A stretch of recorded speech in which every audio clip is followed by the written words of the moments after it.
मैं हूं अंजलि और आप देख रहे हैं PRJ न्यूज। क्या नाटो खत्म हो गया है? ट्रंप ने यूरोप को पुतिन के सामने परोस कर रख दिया। अमेरिकी योजना से यूं ही नहीं घबराए यूरोपीय देश। डोनाल्ड ट्रंप की व्हाइट हाउस में वापसी के बाद यूरोप में घबराहट है।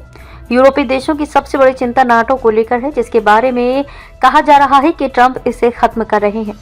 अमेरिकी योजना ने यूरोप को परेशान कर दिया है, उसे अपनी सुरक्षा की चिंता सता रही है। यूक्रेन युद्ध खत्म करने को लेकर डोनाल्ड ट्रंप की योजना को लेकर यूरोप बहुत चक्का है। अभी भी यूरोपीय रूसी राष्ट्रपति व्लादिमीर पुतिन के साथ ट्रंप की 90 मिनट की फोन कॉल से उबर नहीं पाए। इसके साथ ही अमेरिकी रक्षा मंत्री पीटर हेगसेथ के इसी सप्ताह ब्रसेल्स में दिए गए बयान ने यूरोपीय नेताओं को बेचैन कर दिया है। इस बात पर चर्चा होने लगी है कि ट्रंप अपने फैसलों से नाटो गठबंधन को खत्म कर रहे हैं। लिथुआनिया के पूर्व विदेश मंत्री ग्रेविलियस लैंड्सबर्गिस ने कहा, यह नाटो के अंत का संकेत हो सकता है। ट्रंप की घोषणाओं से यूरोप में घबराहट। पॉलिटिको की रिपोर्ट के अनुसार ट्रंप की चौंकाने वाली घोषणाओं के बाद यूरोप में घबराहट का माहौल है। अमेरिकी रक्षा मंत्री पीटर हेगसेथ ने जिस तरह की बयानबाजी की है, उसने यूरोप की सुरक्षा खतरे में पड़ती नजर आ रही है। हेगसेथ ने तो यूरोप को अमेरिका के लिए सुरक्षा गटर बता दिया, यानी साफ है कि अब अमेरिका का यूरोप की रक्षा का कोई इरादा नहीं है। हालांकि म्यूनिख सुरक्षा सम्मेलन में भाग लेने वाले अमेरिकी सांसदों ने यूरोप को आश्वासन देने की कोशिश की, लेकिन इससे कोई खास फायदा नहीं हुआ। उनमें से एक सीनेटर रोजर विकर थे, जो शक्तिशाली सीनेट सशस्त्र सेवा पैनल के अध्यक्ष हैं।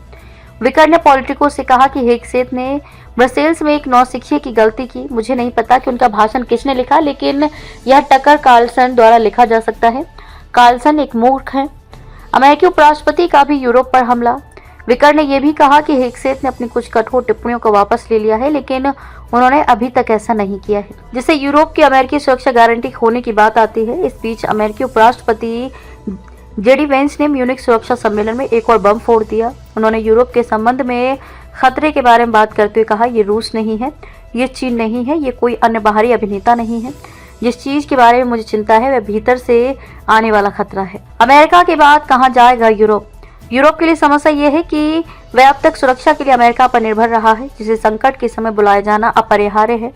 ऐसे में सवाल है कि वह अब किस ओर जाए। इसका जवाब है शायद खुद की ओर। पूर्व जर्मन राजनयिक वोल्फगैंग इंशिगर ने पॉलिटिको से कहा कि शायद यूरोप को झटकों की जरूरत है ताकि उसे आत्मनिर्भर बनने की तरफ बढ़ाया जा सके। उन्होंने कहा कि यूरोपीय नेता आंशिक रूप से उस स्थिति के लिए जिम्मेदार हैं जिसका वे अब रोना रो रहे हैं। क्या यूरोप ने देरी कर दी? यूरोपीय नेता रक्षा को बढ़ाने की तैयारी की बात कर रहे हैं, लेकिन अन्य लोगों को आशंका है कि शायद अब बहुत देर हो चुकी है। उन्हें डर है कि ट्रंप प्रशासन मित्र नहीं बल्कि शत्रु है। यूरोपीय संघ के एक वरिष्ठ राजनयिक ने नाम न बताने की शर्त पर कहा, अब हमारे पास एक रूसी राष्ट्रपति है जो यूरोप को खत्म करना चाहता है, और एक अमेरिकी राष्ट्रपति भी जो यूरोप को नष्ट करना चाहता है। खबरों में अब तक लिए बस इतना ही। मिलते हैं फिर ऐसी ही बड़ी खबर के साथ। तब तक लिए नमस्कार और देखते रहिए PRJ न्यूज। अगर आपको वीडियो पसंद आई हो तो लाइक, कमेंट व शेयर करें और हमारे YouTube चैनल PRJ न्यूज को सब्सक्राइब कर बेल आइकन को प्रेस करें।